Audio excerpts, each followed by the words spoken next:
accusations that Israel has outlawed evangelism and, in effect, that it is outlawing Christianity because Christianity, unlike Judaism, is essentially an evangelical religion. I think Christians just making a point to sort of reject oversimplified narratives that typically are the ones trending. But in this case, the oversimplified narrative being that Israel portrayed as like the primary cause of the decline of Christianity in the West Bank and in Gaza, and instead understanding some of these more broader issues that you so beautifully pointed out. Welcome to Passages Pulse, where we track the heartbeat of Israel and the Middle East from a Christian perspective. In a time of confusion, division, and misinformation, we're here to help you cut through the noise with truth, clarity, and conviction.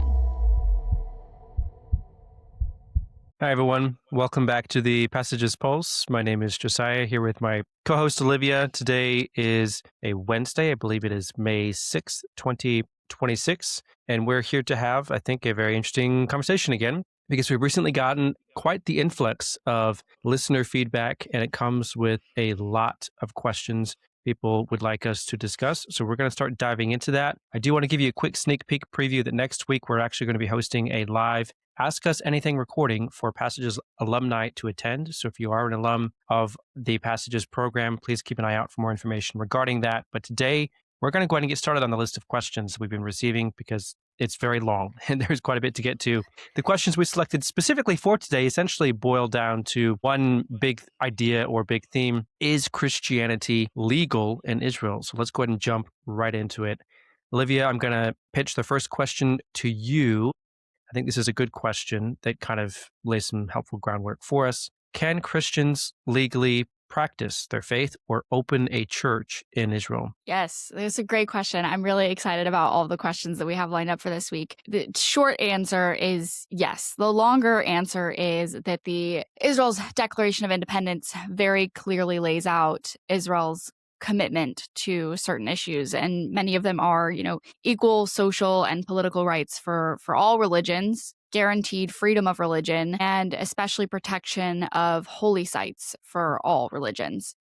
The primary obstacles are generally going to be the same for all religions. And I would even advocate that this is not just a thing that you would run into in Israel. It's a thing that you would run into just generally in any country, which are, zoning laws and visas if religious leaders are foreign citizens. And then just some statistics about this too, and numbers. Most estimates put the number of denominations represented at around 50, which is a lot, including Catholic, a variety of Orthodox and Protestant communities as well. And most estimates put the number of actual physical church buildings in between the 300 to 400 range across Israel, many of which, obviously, you and I have visited ourselves. So can Christians legally open a church in Israel and practice their religion? The answer to that is yes. And that is sort of the tip of the iceberg when it comes to the questions that I hear a lot of, especially young Christians, have about Israel and what it's like to be a Christian in Israel and to live there and to practice your faith there. And I think the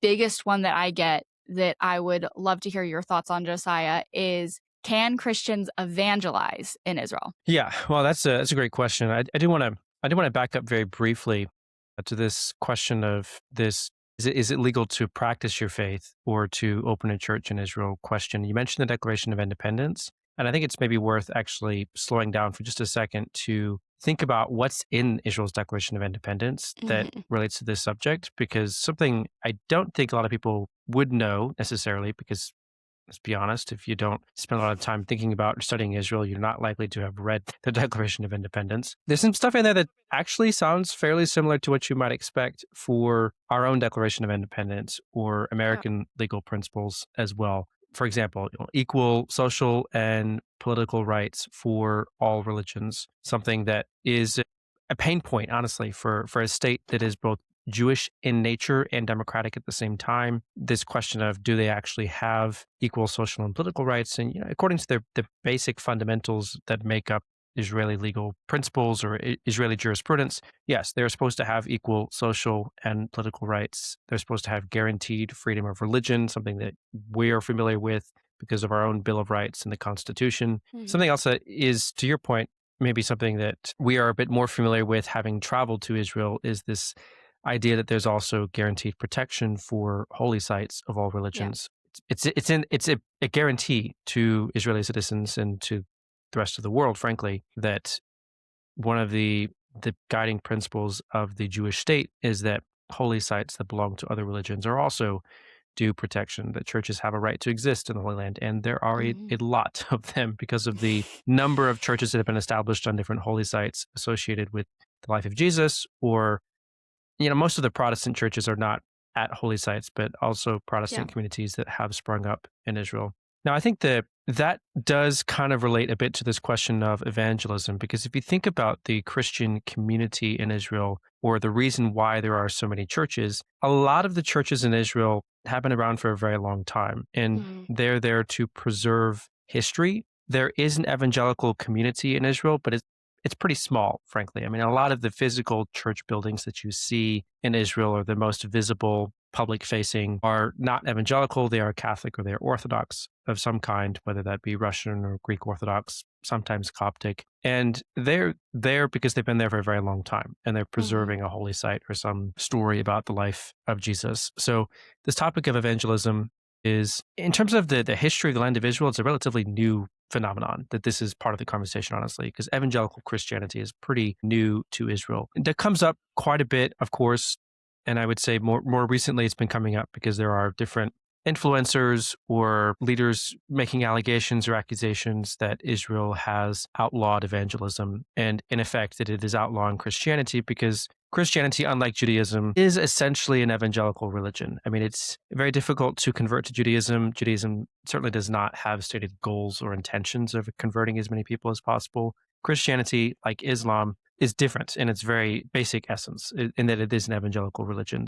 There are accusations that if Israel were to outlaw evangelism, it would be effectively outlawing Christianity. I do want to answer the question, though. I've been kind of laying context for without actually directly addressing the question. So, to directly answer the question, Olivia, no, it is not true that Christianity or evangelism for Christianity is illegal. It is legal under Israeli law. However, there are some nuances that are a bit different than what you might expect if you're, living in or doing ministry in the United States. As I already mentioned, I mean, there's some pretty clear guarantees for religious freedom and practice that are baked into Israel's legal system. The two laws that are different than what you might expect to find in the United States, as it relates to proselytizing, as it's more frequently referred to. And by the way, this generally applies to all religions, not just Christianity. Within Israel, you're not allowed to bribe someone, essentially, or offer them some sort of material benefits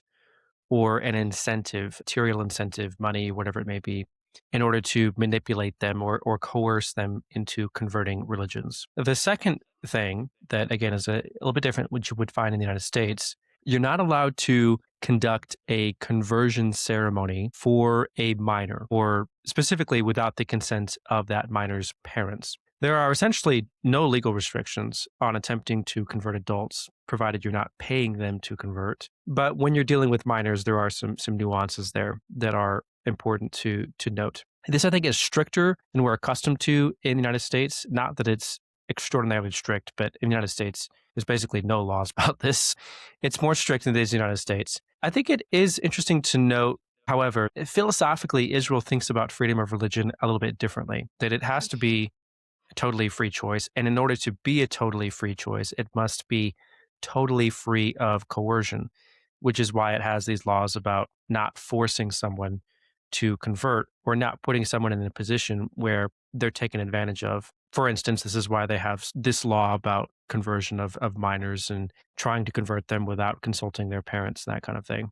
The last Yeah. thing that I'll note is that there were attempts by an ultra Orthodox party within the last year or so to pass stricter laws. The government quickly vetoed that idea. And that's part of why this has been in the news recently, and why there's a conversation about this. But it didn't go anywhere. I mean, those attempts to pass stricter laws were very quickly kiboshed.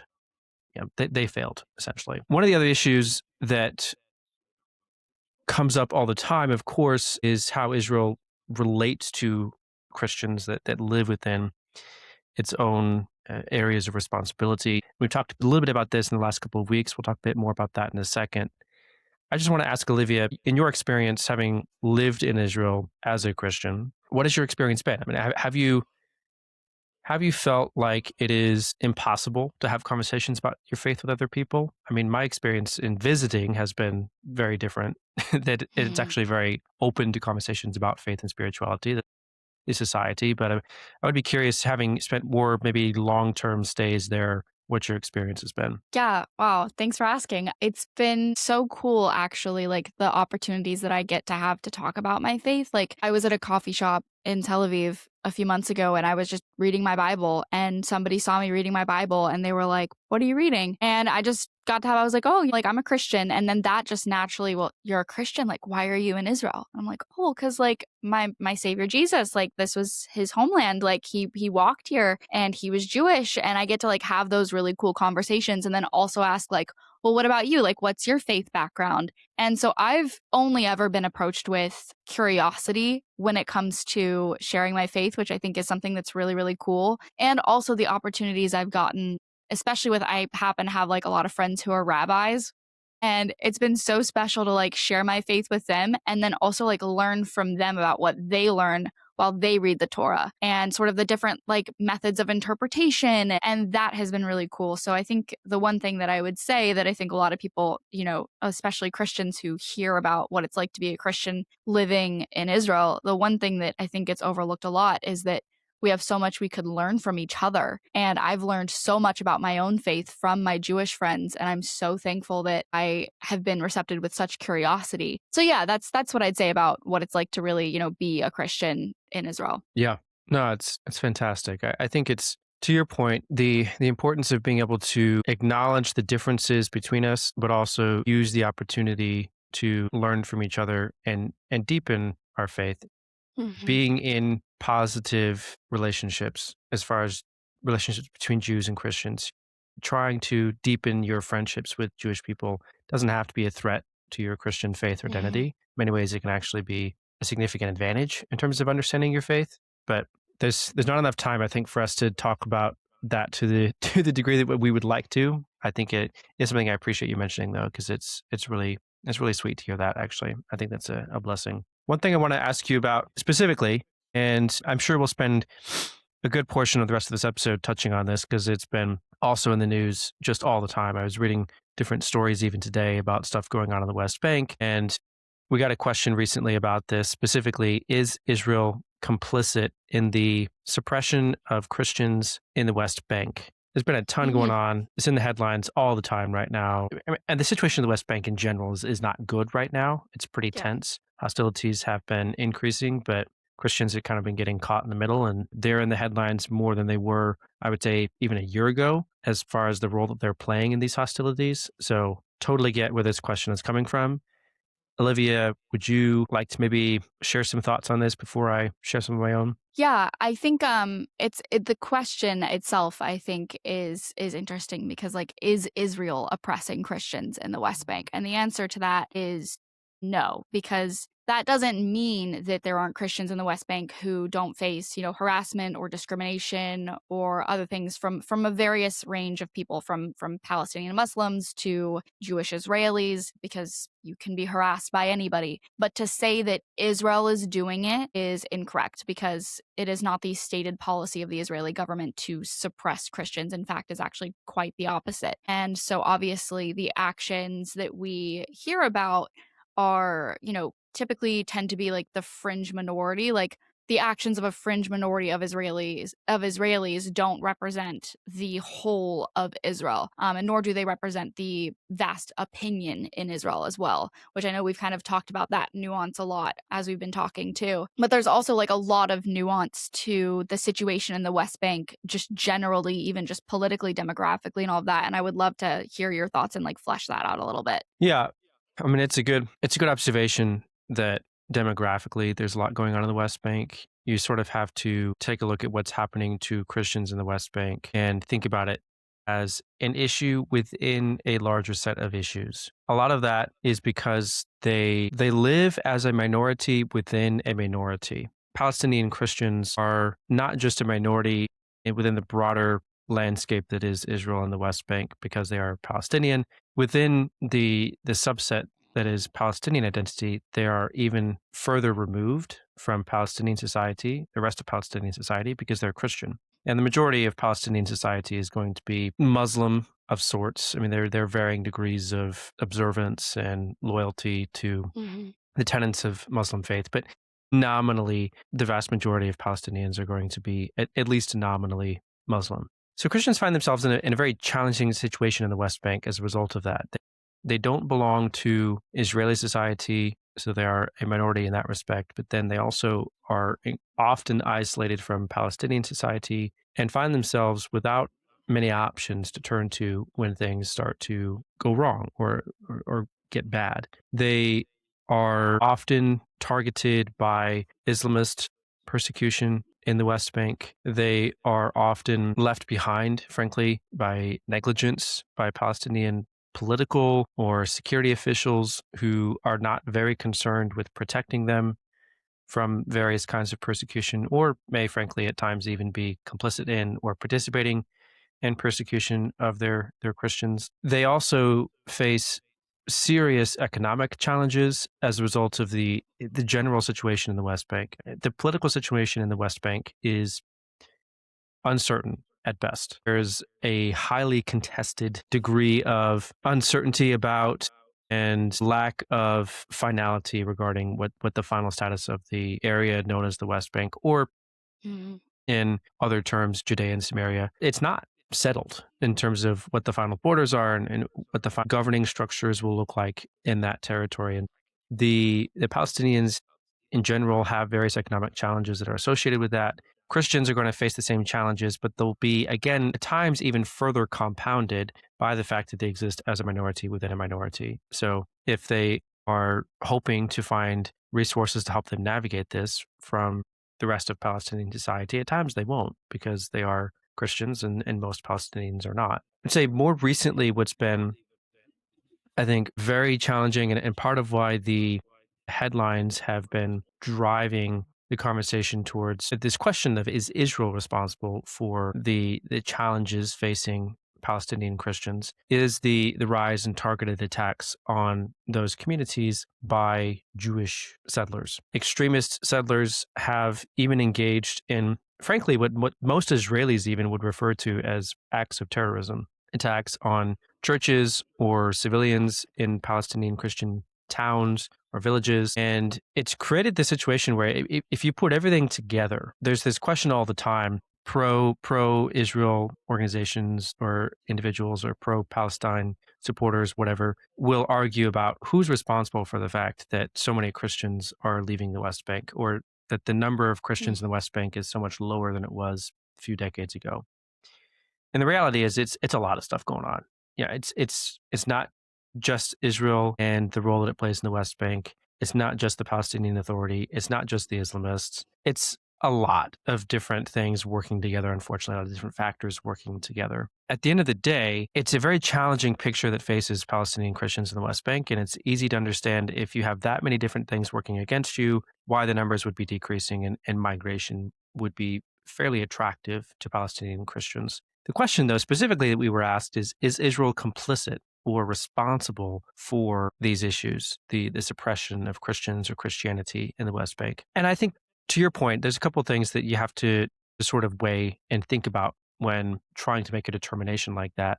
Number one, the religious persecution that Christians face is typically either at the hands of Palestinians or Jewish extremists, is not really a situation in which acts of terrorism are being carried out by the state of Israel.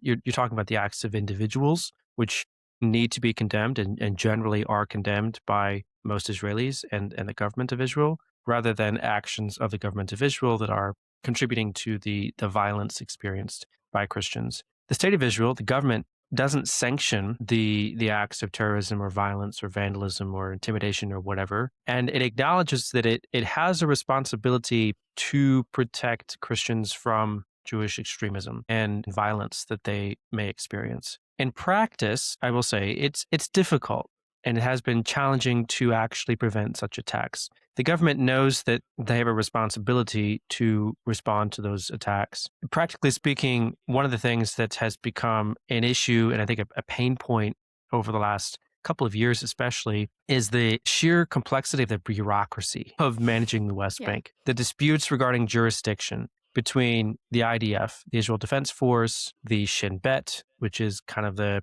major, law enforcement agency. It's kind of like the FBI in the United States, although that's not exactly the right parallel, close, something like that. The National Police, they all have some role to play in arresting and then figuring out what to do with, detaining, prosecuting individuals who are carrying out acts of violence in the West Bank, getting them to all agree about who exactly is responsible for what part of that process. It's been really difficult. And I think just it's almost like a hot potato that nobody really wants to be ultimately responsible for and handling. And again, the bureaucracy has been making it challenging to put this issue behind us and in the review mirror. The U.S. ambassador to Israel, Mike Huckabee, I will say this as well. He has been, I think, appropriately urging the government to continue prioritizing the search for a solution because there's no easy solution here. I mean, it's not a black and white issue in terms of which agency or arm of the government should be responsible for this because no matter which one you choose, there's going to be a political cost to pay, not just in Israel, but also internationally. Mhm. Diplomatically, that this gets pretty sticky in a hurry, no matter which arm of the government you make responsible for this. But I think it's good that the U.S. ambassador has been trying to continue urging them to figure it out. Who's going to be ultimately responsible for this, so that there's some sort of point person or point agency that's going to is going to try to solve this. Hope that answers the question. It's a good question, but it's a loaded question and one that doesn't necessarily have a simple answer. I think I want to spend some time wrapping up, though, Olivia, by thinking about how we should respond as American Christians to some of these issues. Hopefully, we've given people something to think about and answered a few of the questions we've been getting. But we typically try to close by discussing, okay, how do we react to some of these very weighty subjects? So, Olivia, why don't you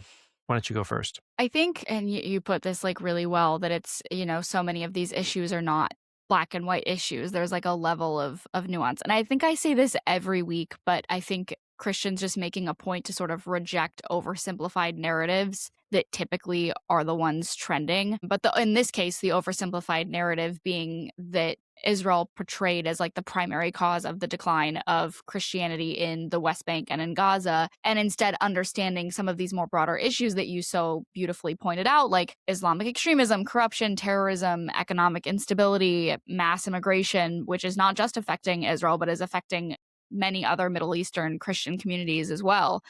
So that's one thing that I would say. A couple other ones are that Christians should just keep in mind to stand firmly against anti-Semitism and terrorism, while also recognizing that Israel remains the one country in the Middle East where the Christian population has steadily grown and been protected, and where freedom of worship is legally protected for Christians, Jews, and Muslims alike. And then lastly, I'd just say that, Christians should support the efforts that strengthen the coexistence between Jews and Christians and amplify the voices of local believers who desire peace and security, and encourage sort of these like truthful conversations that don't erase Israel's legitimate security concerns or the impact of extremism on all of the communities in the Holy Land, because they really all impact one another. And I'd be curious to see what you have to say as well about how Christians should really be thinking about such a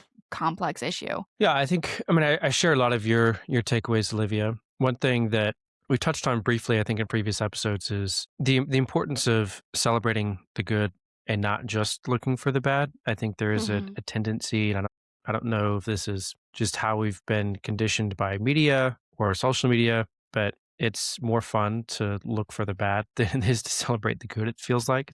Trying to Yeah. push back against that tendency a little bit, I think, is key. We should, of course, be advocating for religious freedom in the Middle East and the protection of holy sites in Israel because they represent our heritage as Christians, our history, and that's very key and important that they are protected.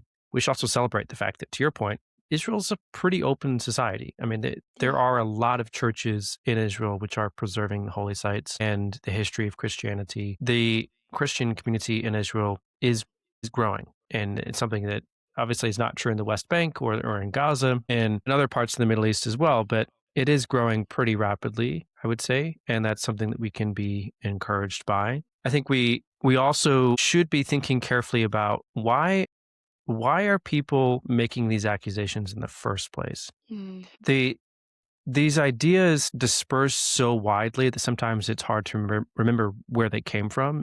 mhm, You wind up where so many different people are having this conversation that people will wind up having these conversations for a variety of different reasons. But if you trace a lot of these accusations back to the source, I think that's where you begin to find something that is a little bit sinister, quite frankly. And mhm. often we just lose sight of that because, again, these conversations get so muddy and just clouded in a lot of different ways. But if you think about who are the people who are really driving the conversation, the original source for a lot of these accusations, they are people typically who are online, especially non-traditional media for the most part, although increasingly some traditional media as well. They're making bold accusations or confidently stating false information, like saying that it's fact that Israel has outlawed Christianity or something like that, which is it's just not true. I mean, if you just do a quick search on the internet and do a little bit of research for yourself, you'll figure out real fast that